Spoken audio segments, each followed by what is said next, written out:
Hello everyone and welcome to the Endlessrise VIP bi-weekly webinar series. Of course, myself, I'm CEO of Endlessrise, Paul Steinmetz, and today we're going to be going over the Google Mice update on mobile-friendly websites. If you can hear me okay and see my screen okay, if you don't mind giving me a shout out in the questions box, it would be greatly appreciated. Okay, great. And for those of you that have been in the last webinar or so, the blinking issue seems to be completely cleared up. Last webinar we had a strobe light effect going on. It turned out to be a Windows theme of all things. So we should be more than good to go on today's webinar. I've got a backup running just in case on another PC sit beside me here. So what's all the commotion about this Google Mice update for mobile-friendly websites? In short, to brief those on the webinar that might be on and might not even know about what I'm going to be talking about during this webinar, Google's going to be making an algorithm update come April 21st that is going to significantly impact search engine results. And what does that mean? That means if your site is not mobile friendly, it's likely to get slammed in the search engine results. And to talk a little bit about the gravity behind this, you would need to understand what percentage of traffic is coming to your website and your clients' websites and your leads' websites. So without reading what's on the screen, I'll just flip. I'll flip to the other slide first. Curious, what percentage of website traffic, at least in the United States, is coming from mobile browsers? Anybody? Yeah, Jane, you already read the screen. Or not. I'm getting a lot of 50%, 55%. Michael says 31%, 78%, 52%. So, you know, ballpark, yeah. In short, it's a big deal. You know, it was just 2014 that mobile internet users surpassed those that are on non-mobile devices, right? So, as on the screen says, speaking for the United States anyways, 184 million people in the U.S. own smartphones during the 3 months ending in January 2015, which is up 4% since October 2014. Smartphones market now comprise 75.8% of the total mobile subscriber population. Marketers cannot afford to ignore mobile-friendly websites. So it's safe to say that more than 50% of most companies' online traffic are going to be coming from mobile browsers, especially that of local service and product providers.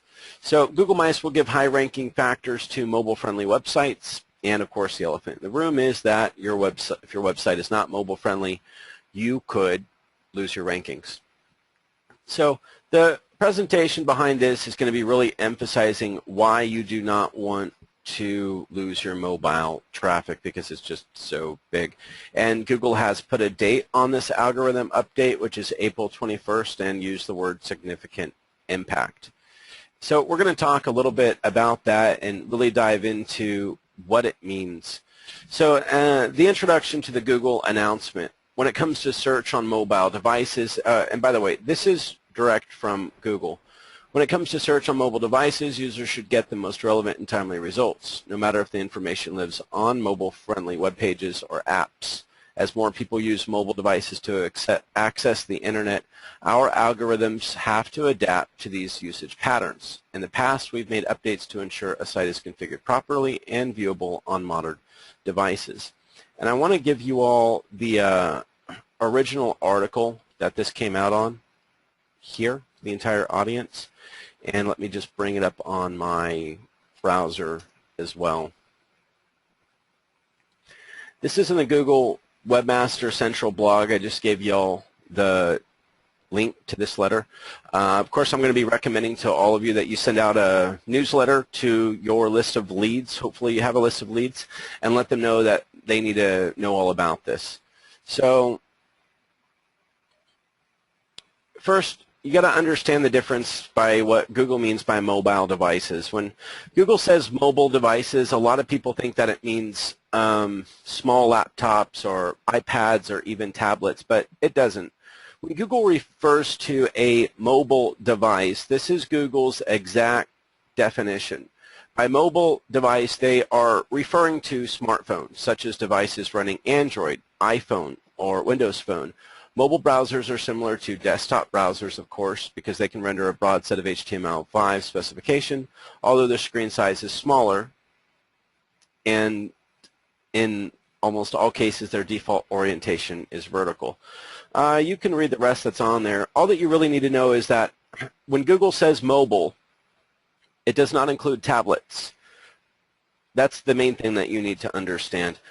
Even before I read this, I assumed that whenever Google talked about mobile devices, they were including tablets, but that they are not. So there you go. Good for you to know. Multimedia phones, you really don't need it. I don't take that into consideration, nor do I feature phones. You can consider those older, outdated phones that Google's not really paying attention to on their updates. Make sense? Okay, moving on. What does it mean to be mobile friendly? Have you ever tapped on a Google search result on your mobile phone only to find yourself looking at a page where it's very unuser friendly? Text is too small, you have to scroll left to right, and it's just not easy to navigate through. So you should all know that when you do a search on your mobile phone, you see the search results and it looks like this, and it says mobile friendly right there. I hope all of you have seen that by now. If not, that means that you're the vast minority of people who do not search Google from their mobile phone. Otherwise, you would have seen this. So this mobile friendly tag in the search results is Google's way of analyzing what makes that site mobile friendly. So what you need to understand is you might land on a website on your mobile phone and it might seem perfectly mobile friendly to you. It might navigate well. It might load fast. But it doesn't mean that Google says it's mobile friendly. And the only thing that matters to Google is what Google says and what Google analyzes as their end result as being mobile friendly. Okay?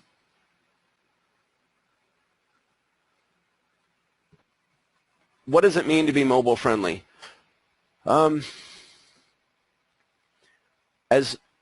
I'm not sure what the top of this says. A page is eligible for the mobile friendly label if it meets the following criteria as detected by the Googlebot.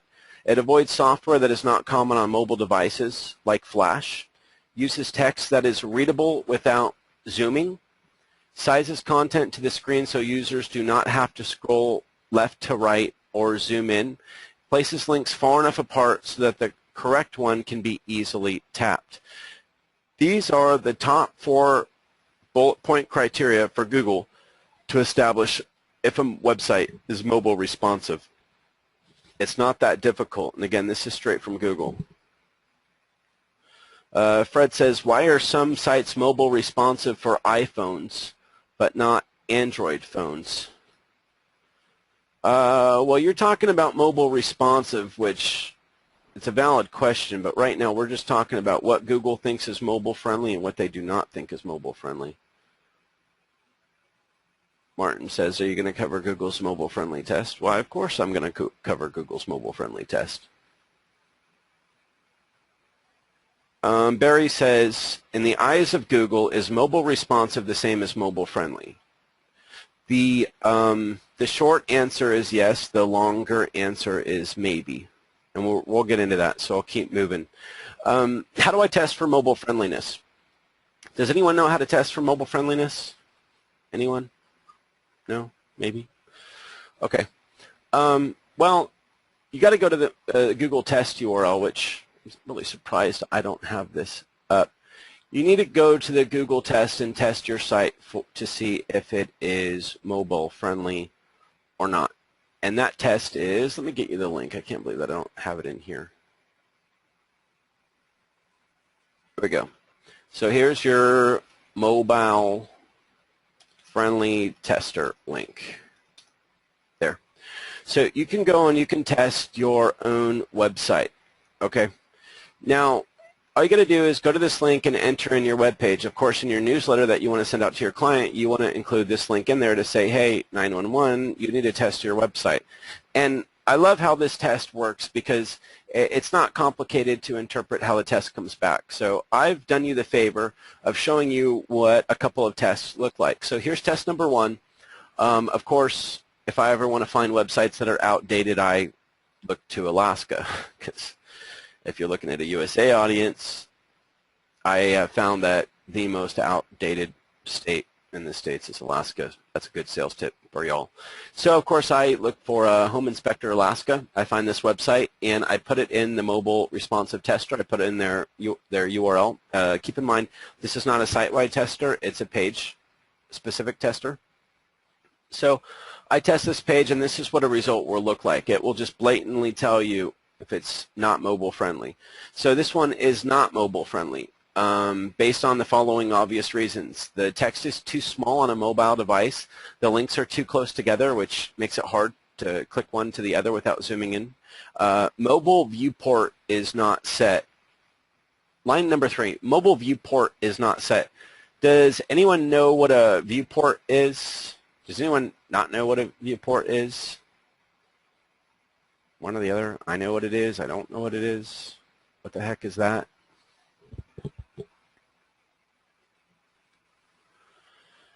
All right, looks like the majority of people don't know what a viewport is. You know what a meta tag is, right? You know what okay. So viewport is like, it's a meta tag that states the viewing width of that content, and that's pretty much all you need to know. They look for a meta tag that says viewport, and the viewport will say, for example, viewport equals width of mobile device. And then within a viewport, you would set breakpoints. So a breakpoint on a mobile responsive site, breakpoints are when you view the website on a desktop and you scroll, you resize your screen from right to left, and you see the website respond. Each time it responds, that's a breakpoint within the viewport. So viewport is a meta tag that tells the website what size to render on and when. Okay, so if the viewport is not set, that means that there's no way to tell the search engine how to resize that website based on the mobile device, and therefore Google knows that it is not mobile friendly. Okay, example number 2, pest control company out of Kansas City. So I put this one in and it comes back not mobile friendly, and I'm finding that they all come, if it's not mobile friendly, almost all of them come back with these 3 points, and Google gives you some great links to read about it. So example number 3 is different pest control company in Kansas City, and it came back as mobile friendly. So this one comes back as mobile friendly, and that's it. Awesome. This page is mobile friendly. The good news for you is the mobile friendly test is really simple. It's you failed, your web page is not mobile friendly, or your web page is mobile friendly. And it's really that cut and clear. It's not, you know, a lot of different shades. It's simply pass or fail. And that's how stark the judgment's going to be on websites inside of search engine results when people are doing their searches from a mobile device. Google's made it very simple. Pass or fail, which is why this is such a pertinent update for all of your leads and clients.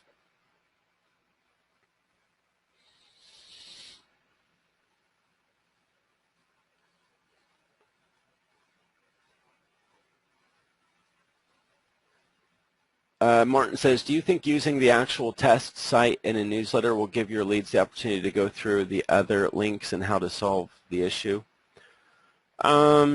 Maybe. I wouldn't worry about it. Your leads aren't going to want to have anything to do with fixing their own website unless they happen to be a web designer themselves. Michael says, can a mobile-friendly landing page be used for a non-mobile friendly website by using a redirect script? When I tested a client's non-mobile friendly website with the mobile friendly tester, it came back great.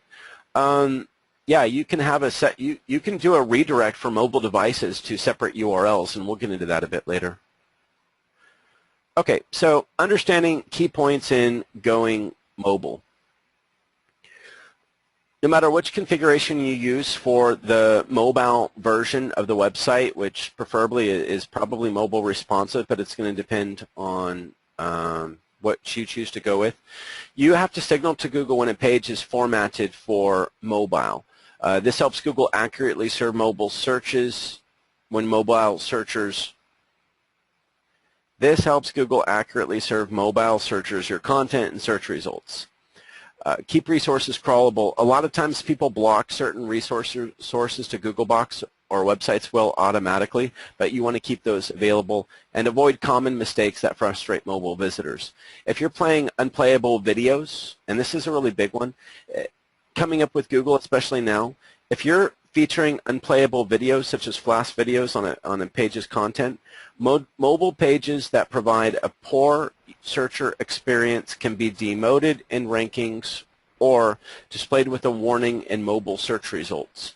So even if your website is mobile friendly, if you have certain elements on your website that simply do not work, Google's going to start displaying a warning signal to users that your page is, I don't know what that warning signal looks like. I'd love to see it. But if they don't display a warning signal, evidently they're going to demote you in the rankings. So it's not just about your site needs to be mobile friendly to rank well for mobile browsers. Your site also needs to be preferably defect free and not have anything that's broken. Tom says, what do you mean again by unplayable videos? I mean that whenever the user goes into the website and clicks on the video, does it play? And if it doesn't play, you're going to have a big problem. So going mobile, what are my options? What does Google recommend? This was published in 2012 and it still stands. Recommendations for building smartphone optimized websites. The top recommendation still from Google is sites that use responsive web design. So sites that serve all devices on the same set of URLs. You should all know what responsive web design is by now. Although Google has since 2012 came out and said if you're using a completely separate mobile website, in other words, for instance, some websites you would land on have a subdomain set up for their mobile website at m.website.com. It's not mobile responsive. And Google has come out since then and said we do not give ranking preference to one version of a mobile website or another. If your website is mobile responsive versus a mobile website existing off of a subdomain, they've come out since 2012 and said they do not give ranking preference to one or the other. However, they have said that they believe that the recommended build preference for a mobile website is to build a mobile responsive website. Does anyone on the line not know what a mobile responsive website is? Anybody? I assume everyone knows what a mobile responsive website is. Yeah? Okay, good.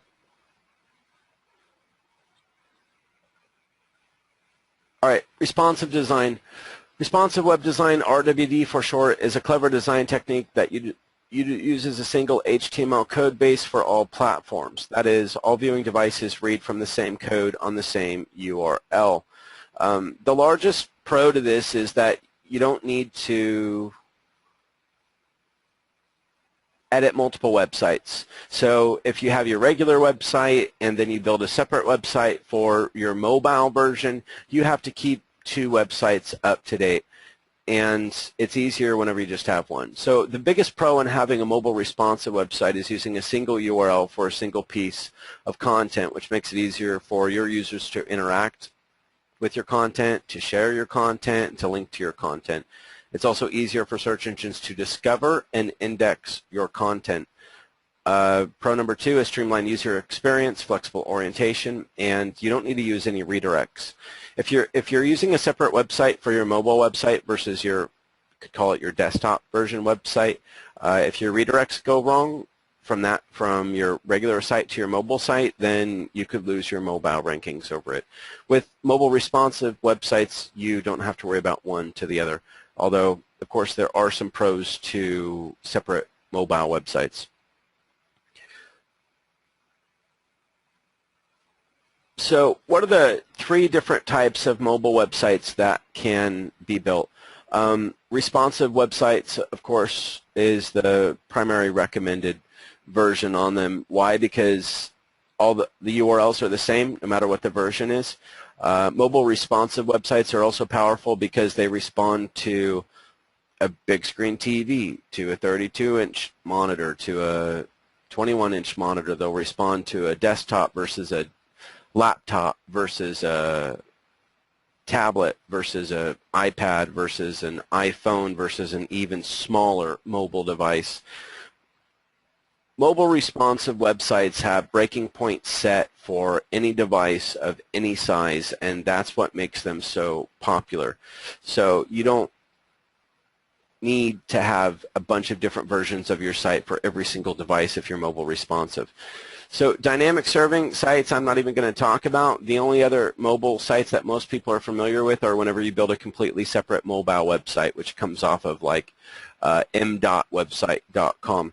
This sort of a website has completely separate URLs, and the HTML does not say the same because it's a completely different website and it has a redirect going towards it. Does anyone have any questions about the difference between a responsive website and a web for mobile responsiveness and a website with separate URLs? Okay, let me bring up getting some questions on mobile responsiveness. Let me bring up an example. Does anyone want to give a shout out to an example of a mobile responsive website? NewYorkTimes.com. So this is a great example here. If I can get my... So on full width screen view, you'll see that the navigation is all on one line. There's 4 columns of content. This is column 1, column 2, column 3, column 4. And if I scroll from right to left, you'll notice a breaking point when I get to about, what is it, not mobile responsive, are you kidding me?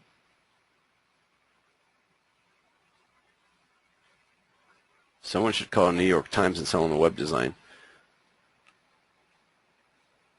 New York Times must have a separate mobile app. You know what? It wasn't New York Times that went mobile responsive. It was Boston Globe.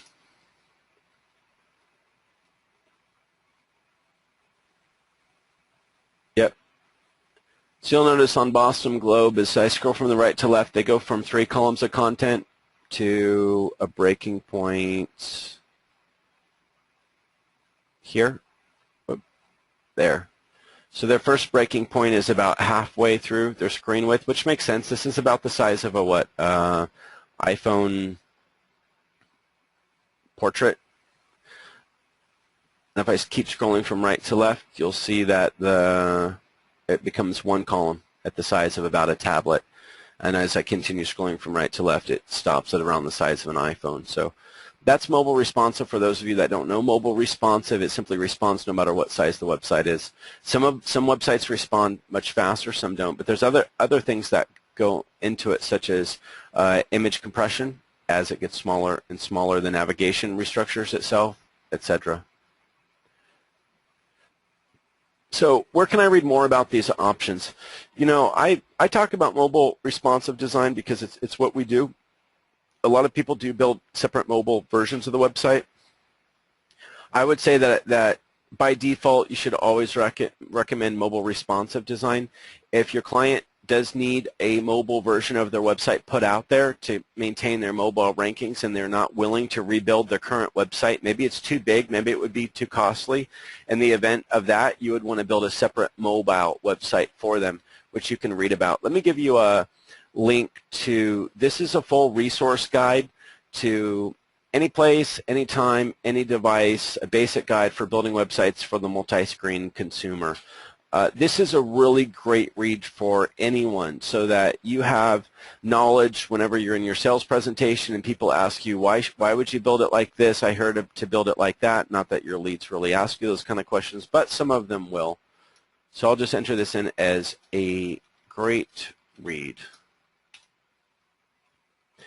This was put out and published by Google. So although I am giving you a link to read something that was published in 2013, just recently in 2015, Google, in one of their published articles, linked to this and said you should still go and read this as one of our top recommended reads. So yes, it is dated 2013, but it was just last month that Google's still telling people and publishing to go and read this because it's still relevant. Chris says, so with mobile responsive designs, the whole screen does not scale, but content start dropping, moving at breaking points. I would say the whole screen scales. It depends on how it's programmed to respond. Okay, Pam, you're asking me about some themes. I'll talk more about our themes here in a bit. Additional reading, this is actually pulled out of that article, why we recommend using responsive web design, because, and when it says why we recommend using responsive web design, this was written by Google. So this isn't me saying why I recommend web responsive design. This is why Google recommends responsive web design. Makes it easier for users to share the link to your content with a single URL because you don't have two different versions of your URL to give someone. Helps Google's algorithms accurately assign indexing properties to the page rather than needing to signal the existence of corresponding desktop/mobile pages. Requires less engineering time to maintain multiple pages for the same content. Reduces the possibility of the common mistakes that affect mobile sites. What does it mean by reduces the possibility of common mistakes that affect mobile websites? The most common mistakes that impact websites that have a separate mobile version of their site have a lot to do with how they're redirecting their pages to the mobile version and what signals they give to the Google bots to crawl and index their mobile version. There's a lot of mistakes made with that, and by having a mobile responsive mistake, you bypass those. Requires no redirection for users to have a device-optimized view, which reduces load time. Also, user agent-based redirection is error-prone and can degrade your site's user's experience. People are getting better and better with that. Google's just saying that if you got to redirect someone from your primary website to a mobile version, that it just takes more time to load because you're bouncing from, one page to another very quickly. Saves resources when Googlebot crawls your site. For responsive web design pages, a single Googlebot user agent only needs to crawl your page once rather than crawling multiple times with different Googlebot browser agents to retrieve all the versions of your content. So, this is Google's way of explaining to you why they like mobile responsive design as opposed to a regular website and a mobile version. To be very clear, Google has said that they do not give ranking preference to one version versus the other. They're mainly saying responsive design makes your life easier and Google's life easier. Chris says, can responsive designs be generated and managed equally across the different web design platforms like WordPress, Joomla, HTML, etc., or that does not have an effect? Yeah, most WordPress themes are built mobile responsive, so a designer that knows how to use them can build a website, and it's completely mobile responsive whenever it's done. All of our themes that we use for web design are mobile responsive and have been for a very long time. Okay, you get it. Now what? I recommend to reach out to your leads list with an email requiring them to check their website with a mobile-friendly tester. For those who need their site rebuilt, your next move is in two options. One, you can request a quote from us. If you send out your newsletter to your leads and you drum up some phone calls and emails and they say, okay, they need a quote. My top recommendation on what you would do would be to request a quote from us. Whenever you're redesigning a website, sometimes it takes some time to look at the site and figure out what is it going to take to rebuild it. A package doesn't always fit what would be required to redesign a website. How you would do this is you would log into our dashboard, which, by the way, how many of you do not have dashboard access? Does anyone not have dashboard access? I'm going to be demonstrating to everyone how to request a quote and where you would go to if you wanted to build your own proposal. If you don't have dashboard access, you can't communicate with us and you're not going to be able to request a quote or request consulting. So if you don't have dashboard access, speak up and one of our support representatives on the line will get you your access. Chris says, if a lead has already secured a web developer, does it still make sense to offer them a proposal or quote? I'd call them. I'd call them, and I'd ask them that same question. I'd say, well, you responded to me. I sent you an email. I reached out to you some way, and you're telling me that you're asking me questions, but you're saying you already have a designer in place. So, hey, I'll tell you what, man. I'll get on the phone with you, and I'll answer your questions if you let me know that if my consultation with you is impressive enough that you'd be willing to consider my services for your website. And if he responds and says, sure, what time can we talk? Call him and try to win the business. If he says, I'm okay, I've already got my son to build my site, I don't need your services, then save your time. Either way, I wouldn't build him a proposal right away. I'd get on the phone. And I'd say that for the most part for anyone. Whatever their response is to you, the first thing I would do is get on the phone with them. Talk to them about their site, talk to them about what you can do, and tell them you'll get back to them with a quote unless you know our services well enough that you feel comfortable quoting off the top of your head.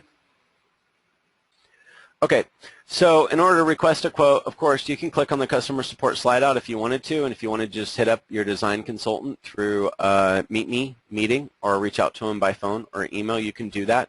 The proper way to ensure that you have good turnaround time on your quote and to be able to give us more details about it ahead of time so that you get pertinent information back is to go to Services and then go to Web Design Services. So from Services, you'll click on Web Design Services.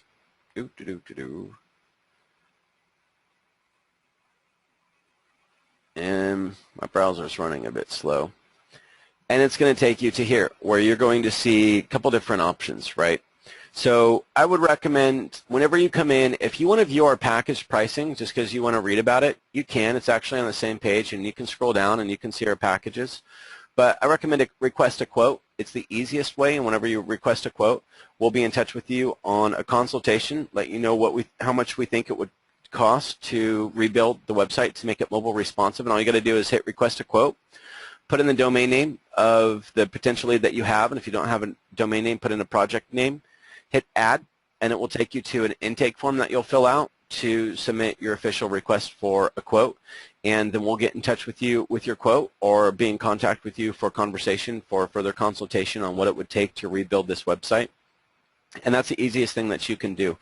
So if you're needing that, feel free to hit that up right away. Is there anyone on the line that's needing a quote or a quick consultation?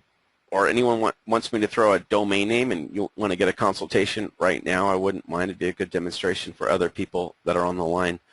I was looking at well, I tell you what, the most surprising website that I looked at recently that wasn't mobile responsive was New York Times just a little bit ago. That's shocking.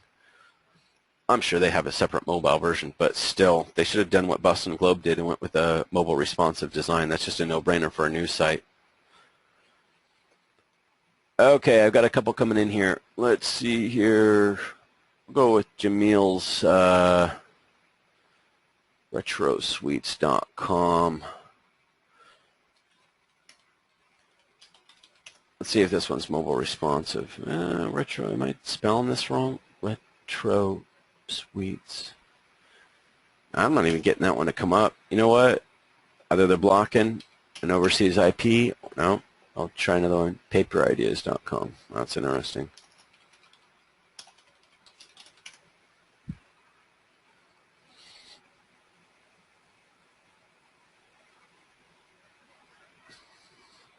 Okay, so who gave me this? Denise? Oh, you know, whenever you look at this website as is, it kind of looks like you'd think it's mobile responsive. It's not. So what's the first step that you want to do with a site like this? Anyone? You want to take it to the mobile-friendly tester here. So you might look at a site and you might not think that it's mobile-friendly, but it doesn't mean that it doesn't have a mobile version. And it doesn't mean that Google doesn't, for whatever alien reason, say that it is mobile friendly. This is a new rollout from Google.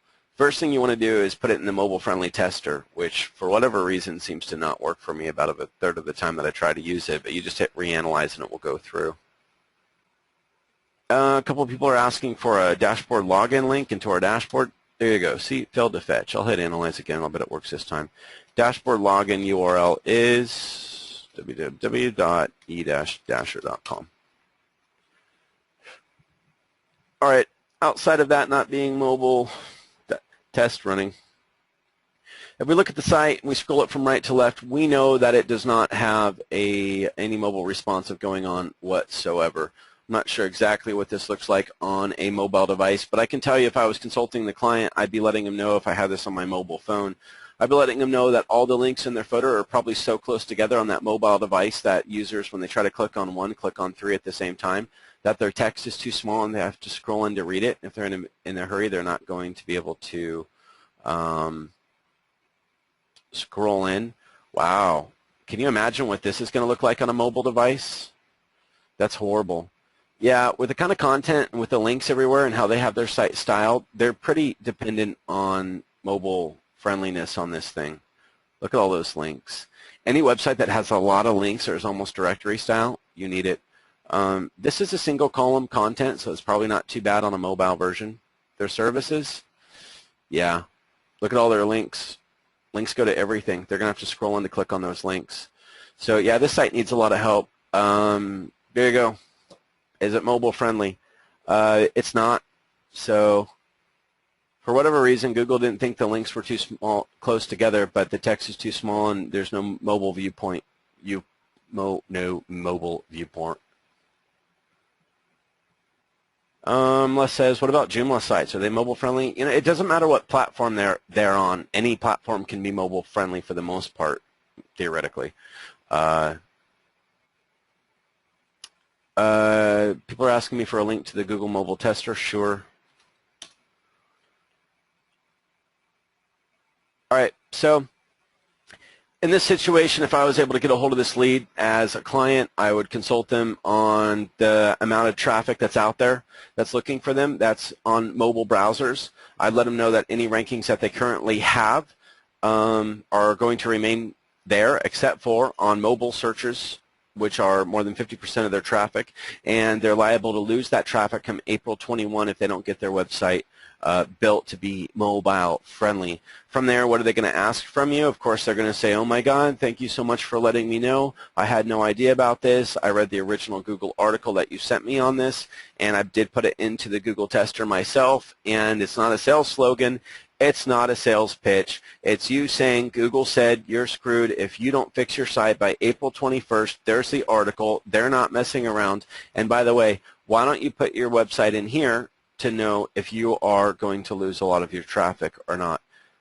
And whenever you see this big red not mobile friendly, you need to contact me and I can get you a quote. They hit you up and then you can come to us and say, hey, I need a quote. So what's to evaluate whenever it comes to quoting out what's it going to take to rebuild a website? What's the first thing that you look at on a website to get a rough estimate in your head of what is it going to take to rebuild this thing? Assuming it would be rebuilt to be mobile responsive, which means we're going to rebuild the whole thing. Steven's saying the number of pages. Mark, number of pages. Absolutely. So how do you find out how many pages are on a website?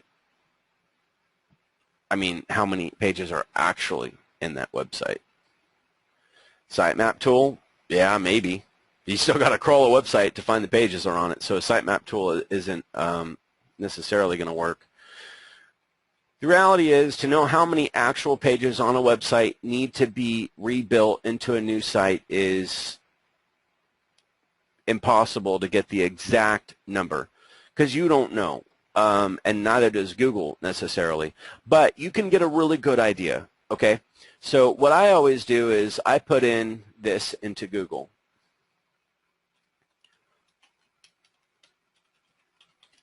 I do a Google search for that I just put into you.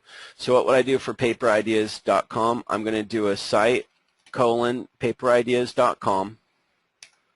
Hopefully you can see that. And I'm going to hit enter. And at least I'm going to know how many pages are indexed in Google. This is my rough estimate. You know, the client is going to have to tell you how many pages they need rebuilt. They're going to have to provide you the exact spec of how many pages are you responsible for redesigning.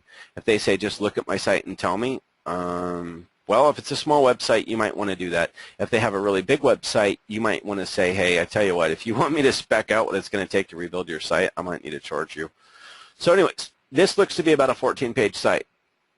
I'm looking through it. Okay, roughly speaking, about a 14-page site. So you can request a quote from us. That's what I recommend. If you want, you can come in and look at our packages. We have our starter package, and by the way, everything we build is mobile responsive. We have our starter package at $400, and our starter package is for a 5-page website. You can choose from what theme you want. We are able, on the starter package, as is included, and is actually now included in all of our packages, which is what's new, we can project manage directly with your client on these. So let me reiterate on that. We can project manage through a ticketing system directly with your client under a white label. Your responsibility would be that when the project kicks off, there's some initial intake information that we require, and we ask that you get that from their client.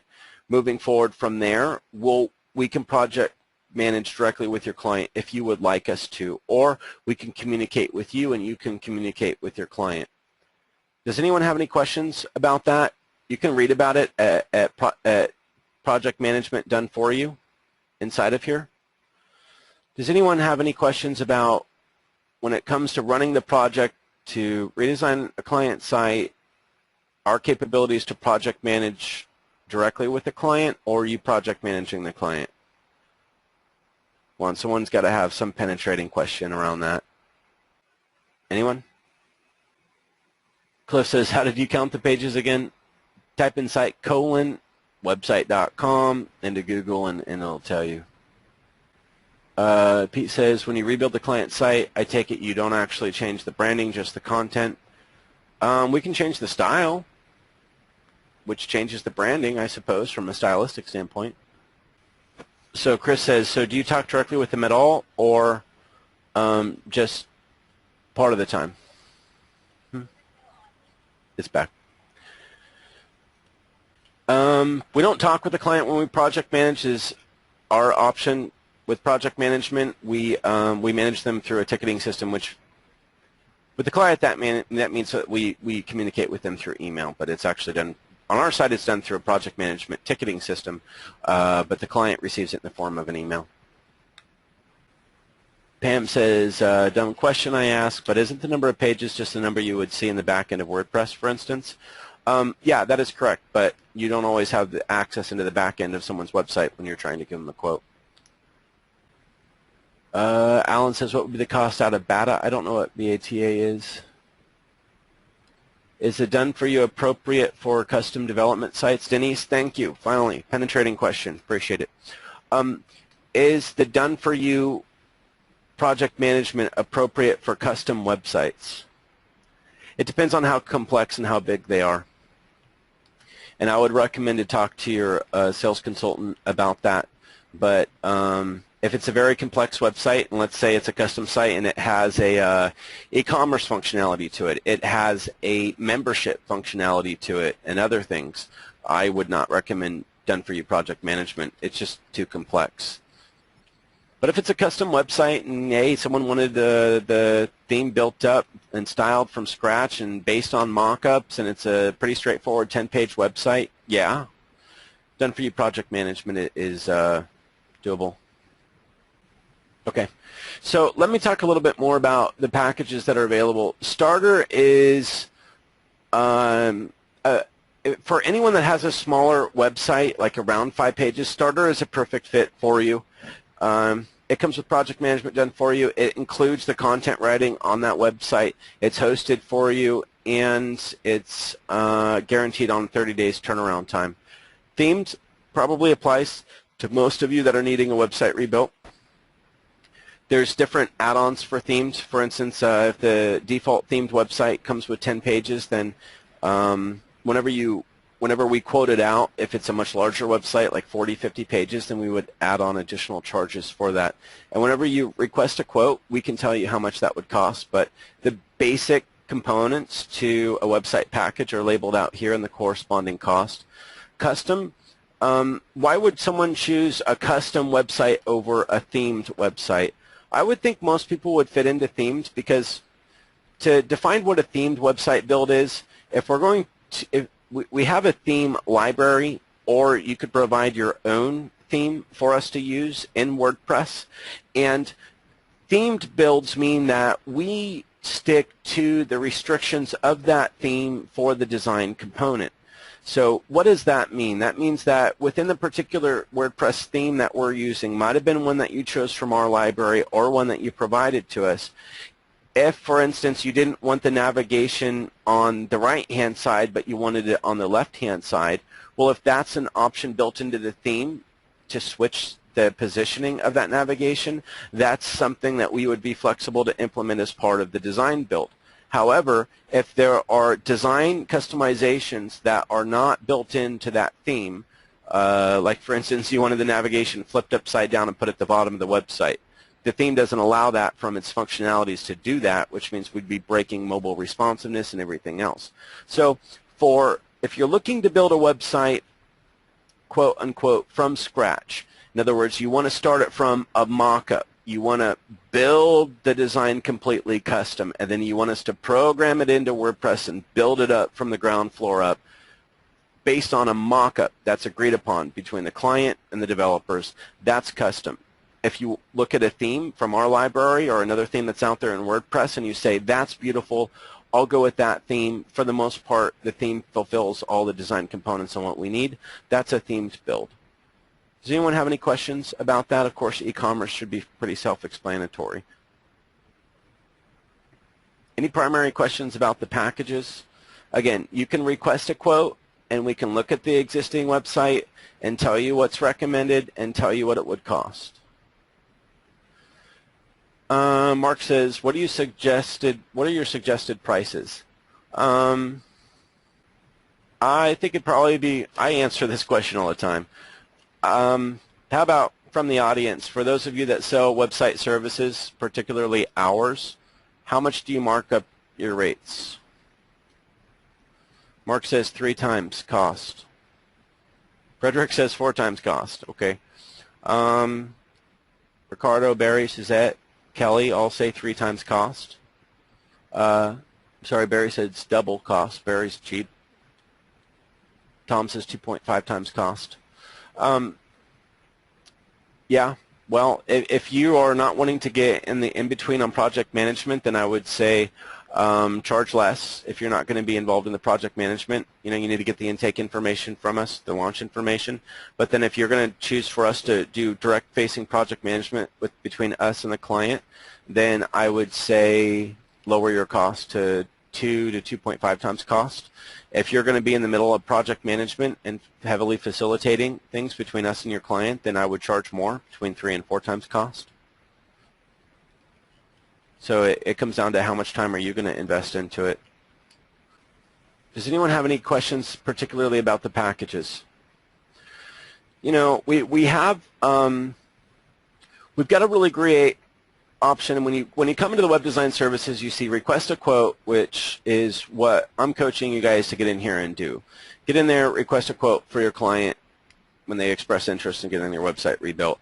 Package pricing, you click on that and it just takes you and shows you the core packages and the package pricing. Project management done for you is just reading materials about the project management that we do for you. Your portfolio is just a link to marketinghelper.net, and then there's build your own proposal. Build your own proposal allows you to go in, choose what package you want, a big list of add-ons that you can go through. It takes you through all of the terms, and it takes you to an interface that allows you to customize the proposal for your client, PDF it out, and send it to your client. I recommend build your own proposal for those of you that have already done web design business with us at least one time. Let me repeat that one more time.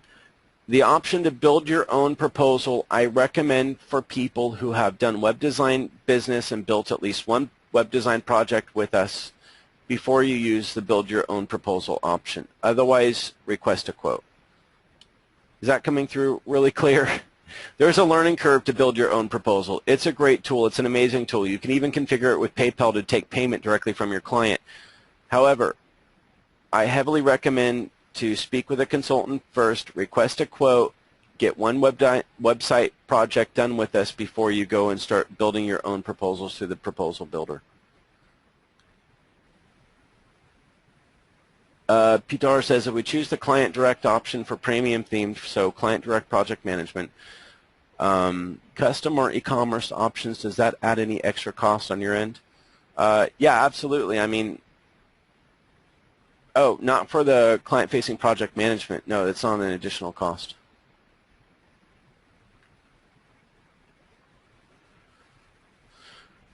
Okay.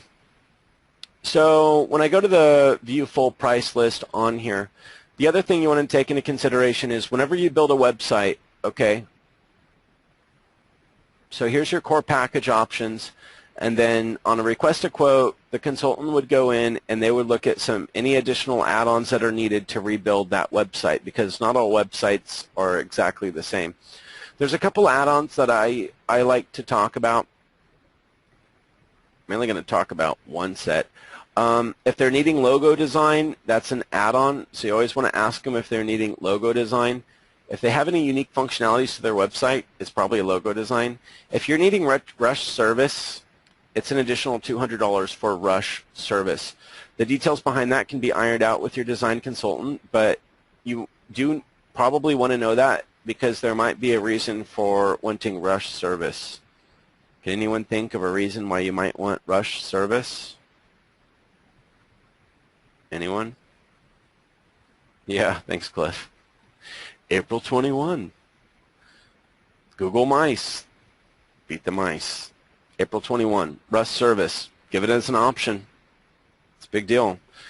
Okay. Here we go. Support and maintenance. Now, after you finish building your client's website, what happens when they want an additional banner done? They want you to upload a blog article for them, but because they don't know how, even though it's easy to do in the back end of WordPress. They realize that there was a typo on their website. They want their contact information changed. They have an additional picture they want uploaded. How do you deal with all these little requests after the website is complete? Because if you come to us with them, we're going to charge you. After you build someone's website, whether it's officially transparent to the client or not, they consider you to be their webmaster. It's just the way that it is. So after you build someone's website, if you never manage their expectations or talk to them about it, this is what you're going to get in your email. Hey, can you update this for me? Hey, can you do this? And I've talked to a lot of people over the time that never talked to the client about it. That maybe the client had their website built by a marketing company, and then they launched a marketing campaign, and just because they're running a marketing campaign, they think that it makes sense that that marketing company should update their website for life as long as they're running a marketing campaign. But it's a hassle, and it's a problem.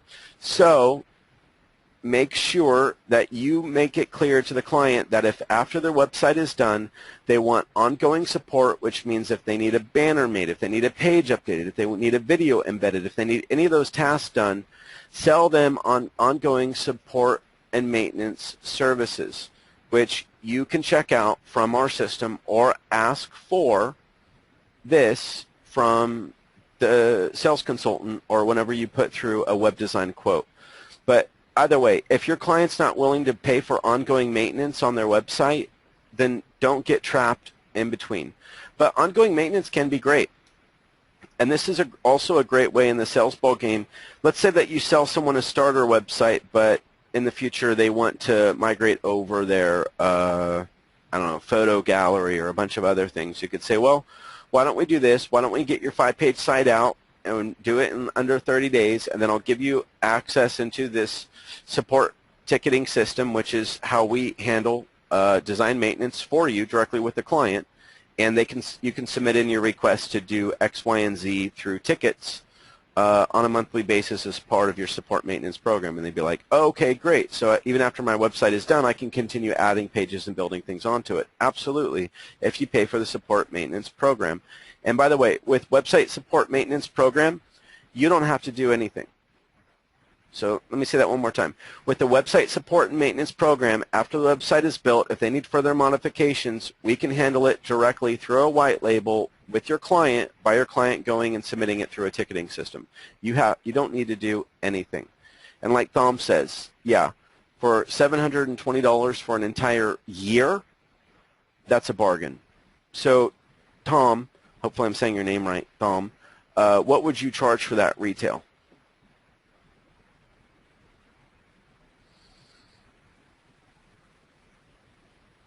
While waiting on Thom, I will continue down.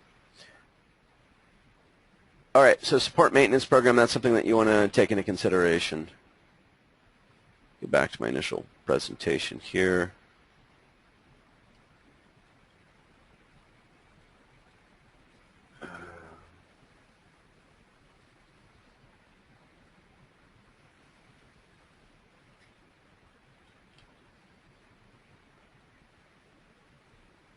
Okay, and as always, if you wanted to reach the customer support, slide out to schedule a quick meeting with your design consultant, or email them or give them a phone call. You're able to do that. When you log into your dashboard, on the top left-hand corner, you'll see customer support.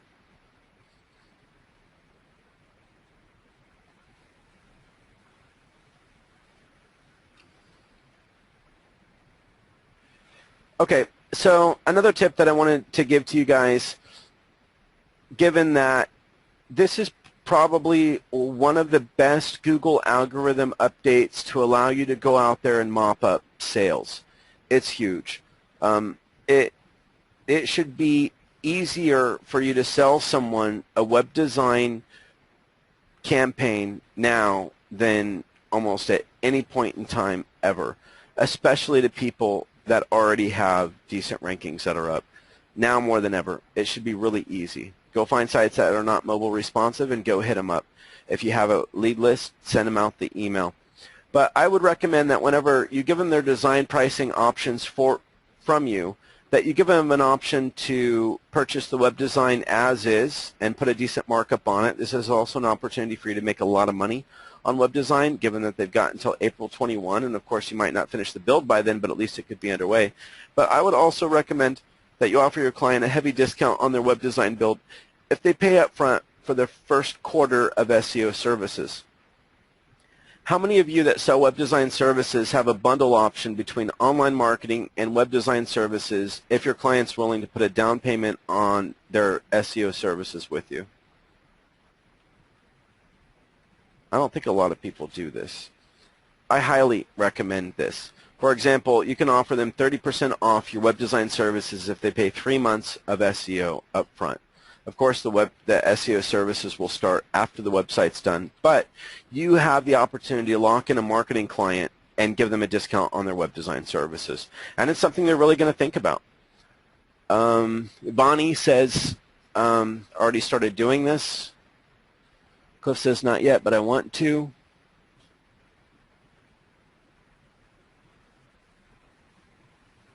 Mark says, how do you overcome the business owner that says, thanks for the info, I will tell my web graphics person to correct? Well, if someone told me those exact words, I'd say, hey, I think that's great, but I hope that you understand that you need to completely rebuild your website. So if you've got a graphic design person that can do it for you, then wonderful, and you're welcome for the update. Otherwise, let me know and I can get your site rebuilt the right way. And you might, depending on how bold you like to run your sales, if you're going to be really bold about it, you might say, well, you know, if you retain me, you wouldn't have to go and tell your graphic design person what to stay on top of, because it's really not your job, and I'd always stay on top of things for you. Example, what if I didn't send you that email? What if I didn't tell you were going to lose half your website traffic? Then you wouldn't have known. You would have lost half your website traffic, and your graphics design person would have been sitting there on their hands doing nothing. So happy that you have a great graphics person to go to, but you might want to rethink the importance of staying on top of the industry. Don says, I'm pitching a website next Tuesday. That's a great idea. Mark says, if we sell website audit and repairs are done, paid for, can we sell the support package? Sure. Cliff says, would we bill client for SEO after the website build? I'd offer the client a bundle option. I'd say, hey, if you pay for the website in your first quarter of SEO up front, I'll give you this discount on your web design build. Don, meeting with Robert on Friday to discuss. Awesome. Peter says that was a great line. Please repeat. I said something to the degree of it was the situation if someone already has a web designer or a web design company in place and they reach out and they respond to you saying, thanks for letting me know, I'll forward this on to my designer. You could be bold enough and respond and say, well, you're welcome, but keep in mind if I would have told you, you would have lost half your traffic, and there are some heavy risks involved in having a web design individual or company who supports your online presence that doesn't stay up to date in the times, and the consequences could be as high as losing half your traffic. So if you'd like to retain a firm that would keep your site up to date and make sure that you never lose half your traffic, you might want to rethink retaining my services. Mark says, just to clarify, it doesn't have to be an ER build. Can you clarify that, Mark? Cliff says, but the SEO won't go into effect until after the build, right? Yeah, we wouldn't start the SEO on the site until it's after it's rebuilt. There wouldn't be a big reason to. I mean, we could start SEO on the site, but it's the easiest thing to do would be to build the website, then get into SEO on it. If it's a pre-existing SEO campaign, I would recommend to continue running the SEO until the site is rebuilt, if you were going to rebuild it.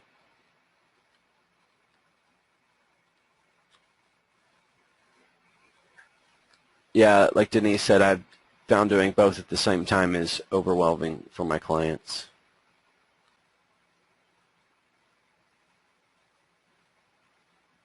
Primrose says, Paul never told us how much we should mark up website maintenance costs.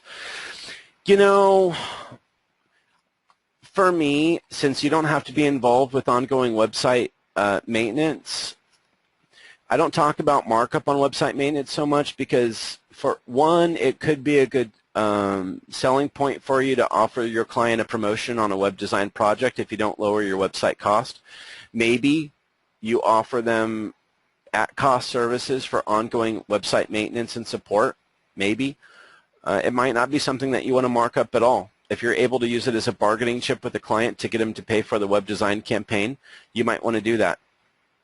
But if you're going to mark it up, you can easily mark it up 2 times cost, if not more. Some people mark it up more. But for me, I'd probably angle it as a bargaining chip to get them to pay for their website, to say, hey, I can give you ongoing website maintenance, which is, you have to communicate only through a ticketing system for X amount of money if you close on this web design project by this amount of time. I'd use it as a bargaining chip to get them to pay for the website. Paul says, do you recommend asking for full payment in advance of website development? We do accept 50% down on website builds, but if at all possible for you to be able to get 100% payment from the client is going to be desirable. If you're not charging your website that much for a web design build, I'd say definitely if you're charging your client less than $1,500 for a web build, I wouldn't tolerate them paying 50%. It's just not. It's too small of an amount of money to do 50-50 on it. I'd say, if you're charging them more than $2,000, I might be able to see why you would justify going 50-50 with them on it. So I'd say whether you require full upfront payment or 50-50, I'd say it depends on how much money we're talking about. Emily says, so in the past we were told that mobile apps were the way to go. Now you told us that mobile responsive is the way to go. With mobile responsive, I quote Google, so not to confuse what I'm talking about. At one point in time for mobile websites, there were only mobile apps to build a separate version of the website for mobile websites. Back in the day, that was the only option. At a certain point in time, mobile responsive did not even exist. Google has their reasons on why they prefer mobile responsive and why they recommend it as the #1 way to build a site. And a lot of it is because it makes Google's life easier. But like I said, to clarify, Google doesn't have a ranking preference from one type of a mobile site to another, as long as how their bots are directed and how the redirects are put in place are all correct and as per Google's guidelines. Some people will say that there's a benefit to mobile sites that are built separately, and I think that this is especially the circumstance for sites that, for example, if I personally had a website that, say, is 200 pages deep and is fairly complex, I might want a simplified mobile version because I don't expect a mobile user to go in-depth through my site, and it probably would be wise to build the dynamic URL site version, which renders completely different HTML to the user but stays on the same URL, or to go with a mobile app type approach, which is usually like a m.domain.com off of a subdomain. So, you know, they're also faster to build at the same time. One website that responds to all devices fits all is my recommended way of building sites. David says, which type of client categories do you feel are best to target right away for the new mice update? You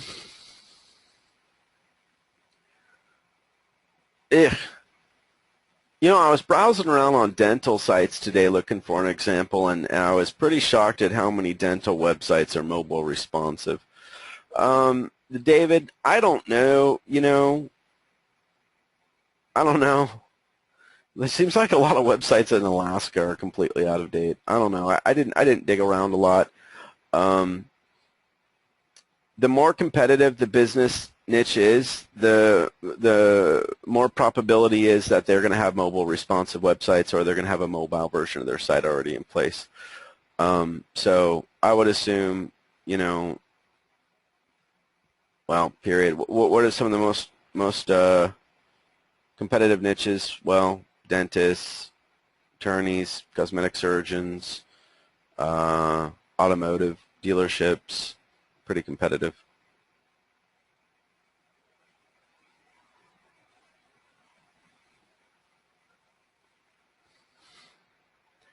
Paul says, I am a web designer, but I need graphic design or modification. Can I have you do them after I set up the site? Paul, call in and talk to a design consultant and give them specifics. Mark says, if you were selling web services, would you sell mobile sites or mobile apps, or such as, for instance, on the responsive?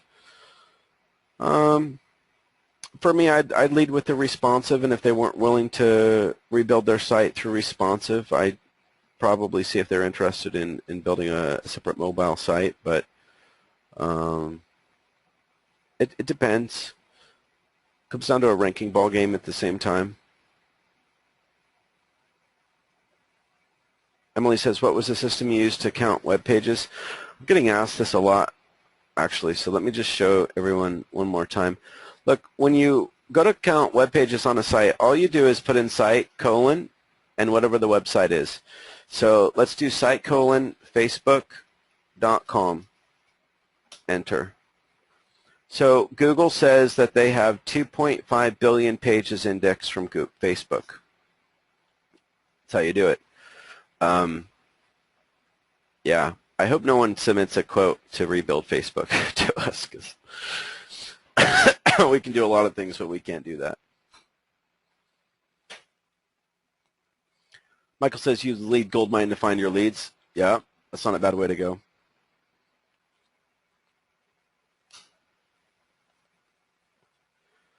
Sue says, do we have a mobile, would you have a comparative fact sheet between mobile websites and mobile responsive?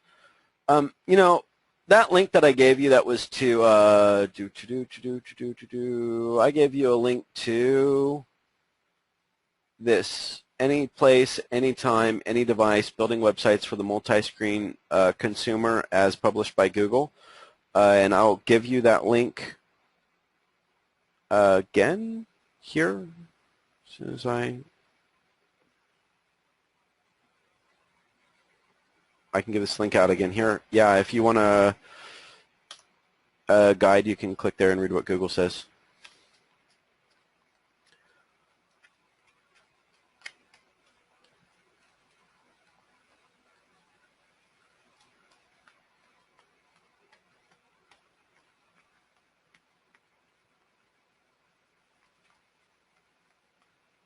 Sue says, thanks for the link. Okay, does anyone else have any questions about the Google algorithm update? Making sure that the client's site is rebuilt to be mobile compatible.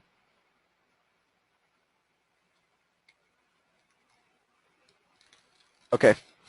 I highly recommend that you guys get your newsletter drafted up to send out, blog about it, put a blog article up on your site. I highly, highly recommend it. Get it out there to your leads. Let them know. Make a big deal out of it. Put it up on your Facebook. Reference the core article that came out from Google. Give them the site tester link and push hard on this. This should be really exciting to all of you as a capability for you to go out there and drum up leads.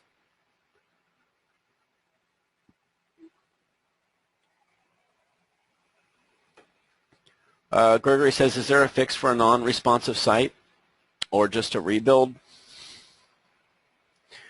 Depends on what the client's willing to do. Look, if the client's if the client is not willing to rebuild their website, then a separate mobile version of that site can be built, which is something I could talk to. Oh, where's that at?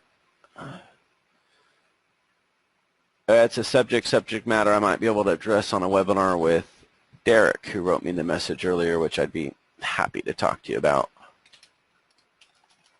after the webinar.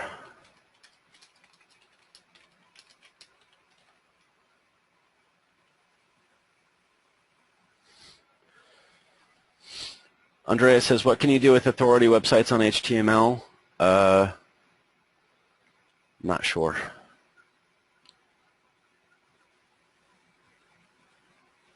Michael says, any sample mice emails we can send to our potential clients? I tell you what, I read a fantastic article on Marketing Digest. If you go to Marketing Digest, I'll give you the link.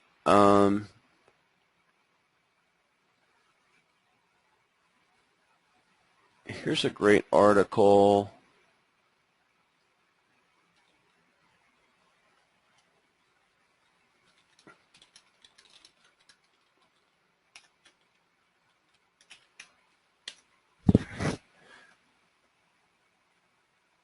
Can use this. This is a great article with a lot of stats in it. If you want.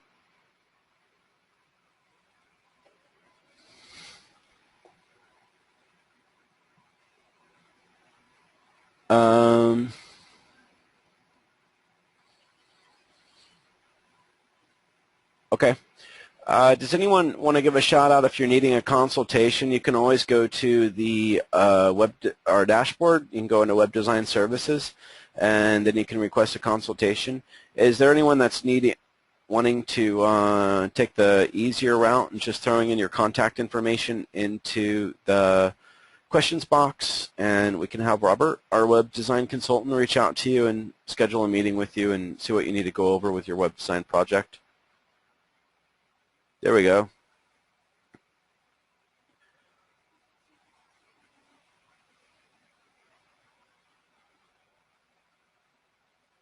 Antonia, can you give us a link for that article? That's the link for the article, and then there's also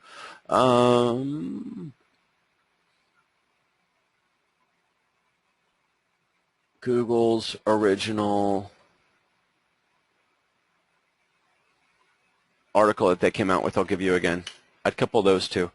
And hey, you can use Google's original article as part of your newsletter that you send out as well. And of course, you want to give them a link to the mobile-friendly tester, which here's a friendly link for you there to the mobile-friendly tester.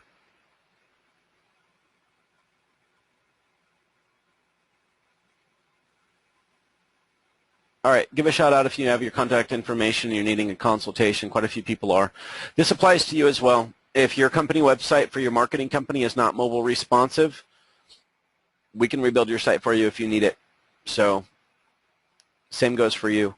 If your own company website is not mobile responsive or mobile friendly, it needs to be.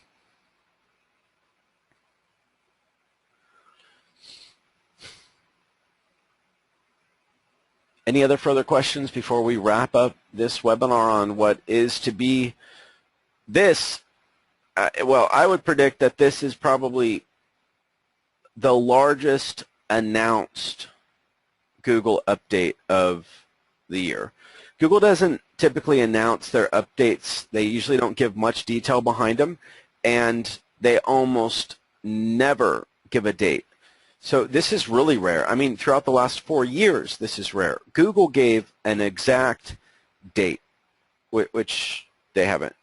They haven't done that, and I can't even remember one. Can anyone remember the last time Google gave a date on when they were going to release an algorithm update?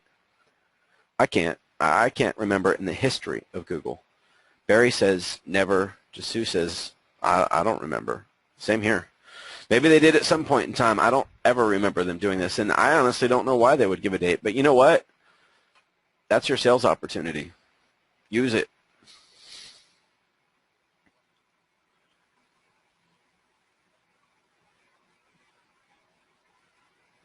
Michael says, I've already made $1,000 just selling a mobile-friendly landing page as a temporary fix. That's awesome. Michael, did you do that while we're on the webinar? Is that what you mean that you just did that?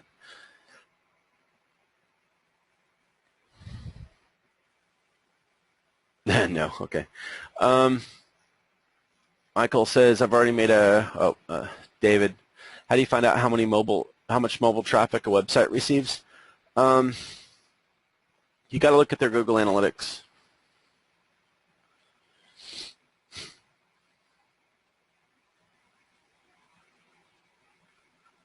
Ryan says, how long will the discount prices be available? I'm not offering discount prices on web design off this webinar, so I wouldn't be worried about a discount. I'd be happy about your trigger being April 21st. That's all you need. I mean, Con says, if a website is ranking on page 1 and it's not a mobile responsive site, when you rebuild their site, will they lose their rankings? Let me clarify that question a bit. Simply stated, if my leader client has a website and they've got good rankings already, but they're not mobile responsive, and you go and you rebuild their website and we launch it, are they going to lose a lot of their current rankings? Maybe. Maybe not. Anytime that you rebuild a website, no matter what, and I don't care how good the company is or who they say they are, when you rebuild a website and you relaunch it, I mean, one of the most important things is that all the old URLs relink to the new ones, and preferably the URLs are an exact match of the old ones, so you don't have to redirect them. But there's always a chance that you might lose some of your rankings. Now, if the URLs match, right, which, for example, if your website is built on a .NET framework, or it's all HTML and it's not PHP based, and you switch to WordPress, I mean, you might not be able to keep the same URLs in terms of just whatever.com. I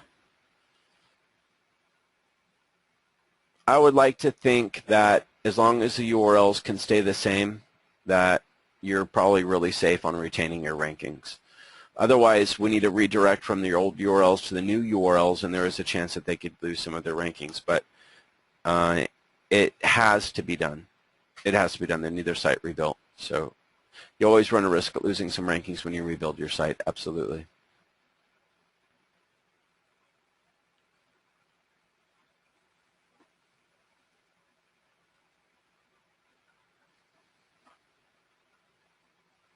David says, what type of clients are more mobile traffic dependent than the average client? I don't know. Can I get some help from the audience? Question is, what type of clients, or let's better say it this way, what vertical is more mobile traffic dependent than others? I can brainstorm on it a bit. I don't know. Restaurants for sure. I mean, when I'm out and about and I'm looking for a restaurant to go to, I look on my phone and I'm making a decision right away. I mean, driving around, browsing for a restaurant. Restaurants are high up there. What else are you looking for when you're driving around? I don't know, a bar. Emergency dentists, maybe automotive repair, definitely tow truck companies. You just broke down, you're trying to find someone right away. Hey, that's funny. Jennifer just said towing. Great Great minds think alike.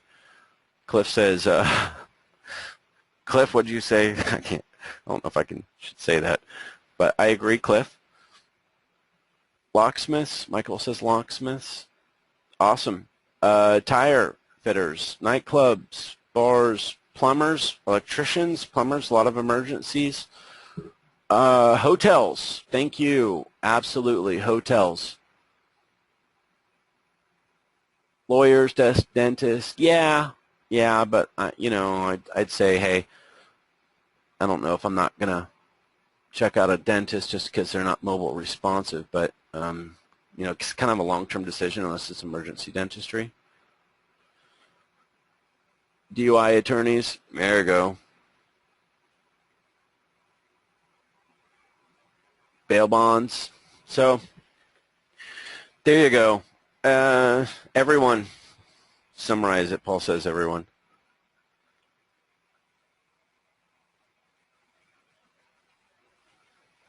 Okay.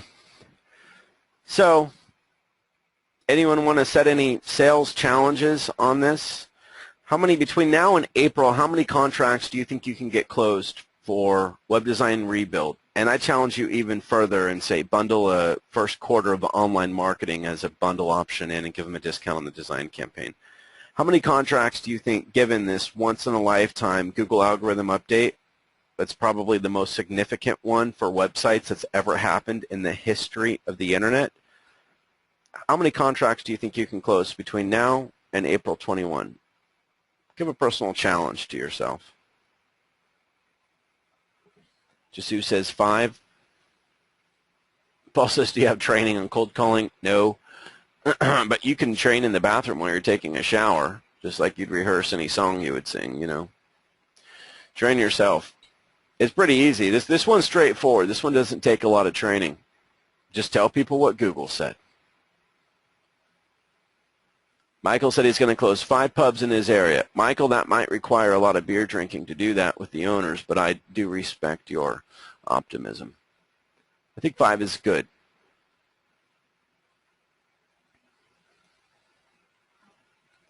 Cliff says 5. I think 5 is a pretty decent challenge. Does anyone think they're going to close more than 5?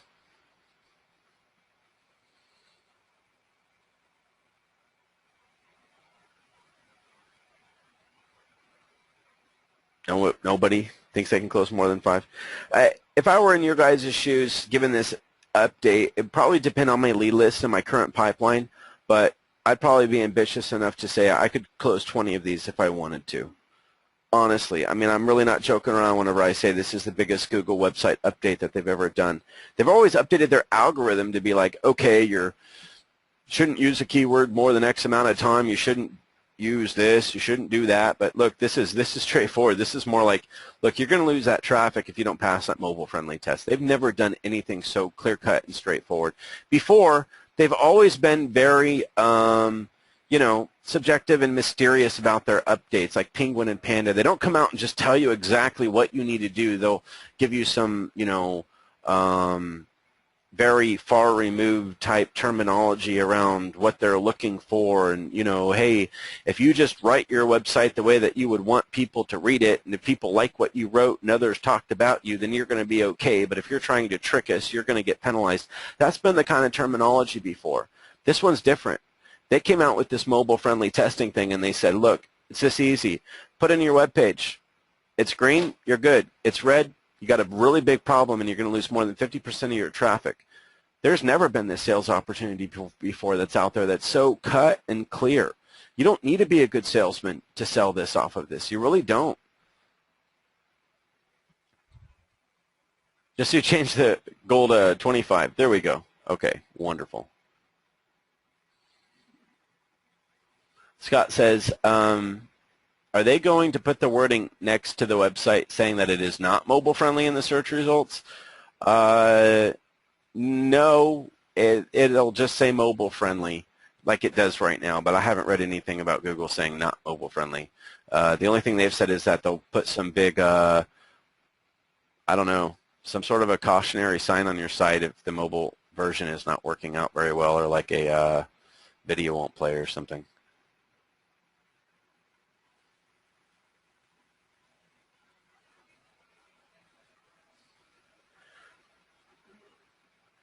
Mike says, does that include mobile switch sites?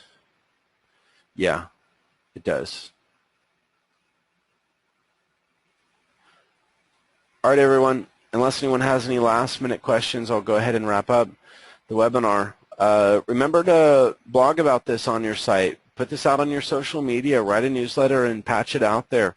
This is your opportunity to be aggressive. You know, for the people that are in your area, this might even be worthwhile to run some AdSense on and run some Facebook or LinkedIn ads, really. This is a great opportunity. If you've got a Chamber of Commerce meeting or anything like that coming up, this is something that I would take materials to. This is a big deal. So I would treat it as a big deal. You've got a date trigger to try to get campaigns wrapped up around this, which is April 21. It's great. I mean, if you got a lot of interested people that are out there, you've got a reason to follow up with them. April 21's coming up.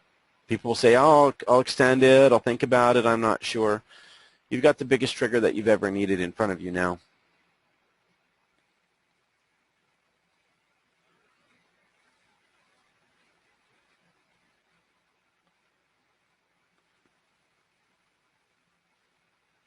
Chad says, if I miss this, what does enable app indexing with the update mean? I didn't go over that, but you can read about it through there. If you're running a mobile website through an app, then there's a very particular way of getting the app indexing.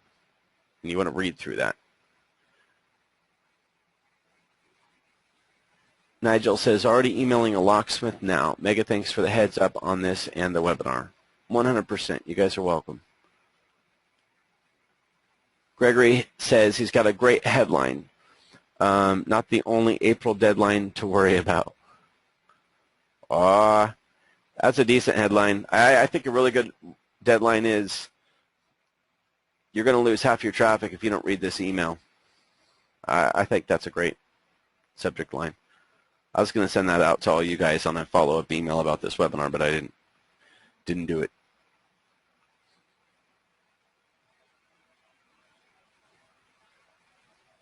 All right, guys, go ahead and wrap this up. Does anyone have any shout-outs on recommended subject matter for next webinar that we would have 2 weeks coming? We have our VIP bi-weekly webinars every other week, so the natural scheduled one is 2 weeks from today. If special requests are made or if I come up with something, sometimes I do a webinar on the week in between.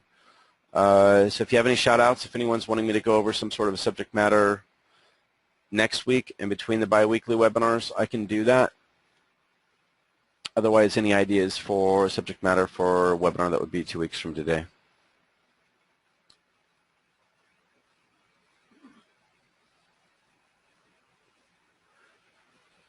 Jennifer says, what about a webinar comparing ERI services with other services? I can certainly do that one. I have all the data now.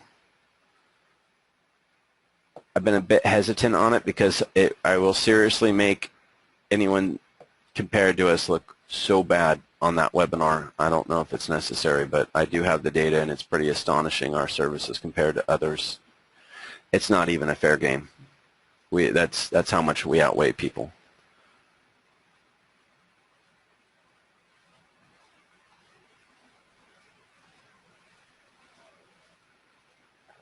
Prabhu says, is there a replay for last week's webinar?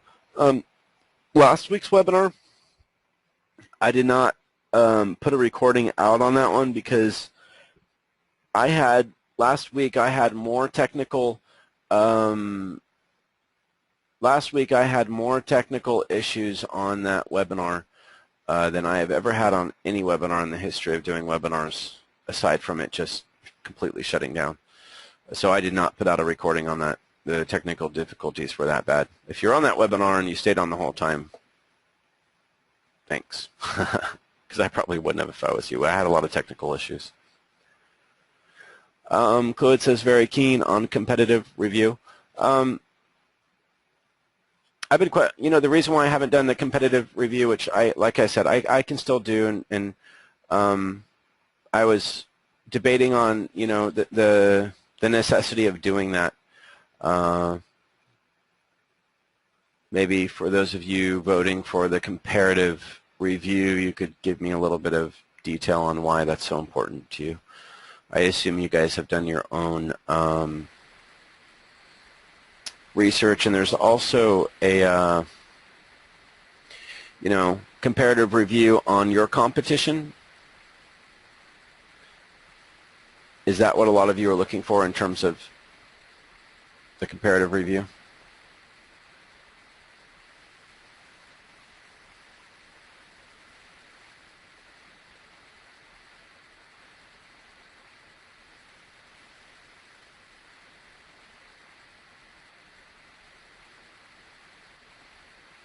Yeah, like Eric's content. Don't do it, Paul. The competitive review is not necessary. You guys do an outstanding job. Those were my sentiments around it, but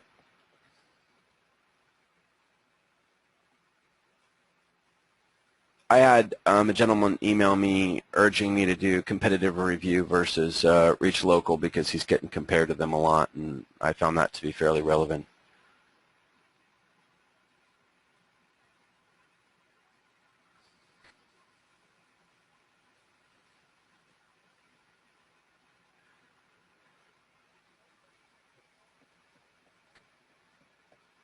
All right, anyone else? Ideas for next webinar?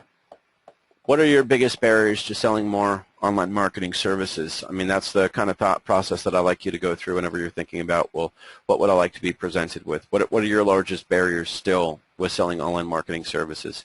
I came across a recent survey, actually Jonathan did over here, and he was giving me feedback on it, saying that the projections, and I don't even know what the source on this was, but he was just briefing me on it today. The projections for 2015 were that more local service providers will be spending more money at a larger total revenue in 2015 than any year previous, which means the industry, particularly in SEO, is still on an upward rise, which would make you wonder, if the industry is still increasing, if your sales are not, why aren't they, and what can I do with presentations to help you get in the ball game and increase your sales?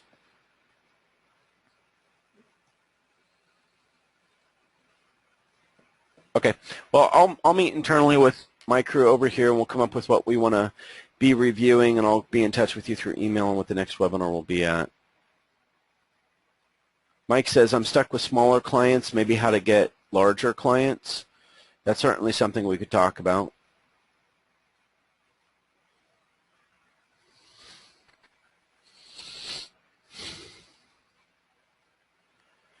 Greg, like your post. Got it.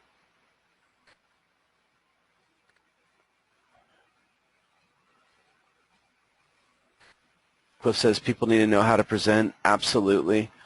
I like to go over the back to basic sales presentations, which, I talk about the research that we do for people. I don't really get too much into exactly what the presentation is word for word, but those are kind of sales basics that you almost have to be able to get in and close people. I think I'll do some research on some additional sales reports that I would be recommending that people run. But other than that, we'll come together internally. All right, everyone, it's getting pretty late in the webinar. I'll go ahead and wrap things up. Appreciate you being on the webinar. Work hard on your sales. This is a really big opportunity for all of you. And again, I will be in touch shortly to let you know what the next webinar will be about. And until then, hopefully you hit your sales quota on this Google algorithm update, which is your sales opportunity. Take care.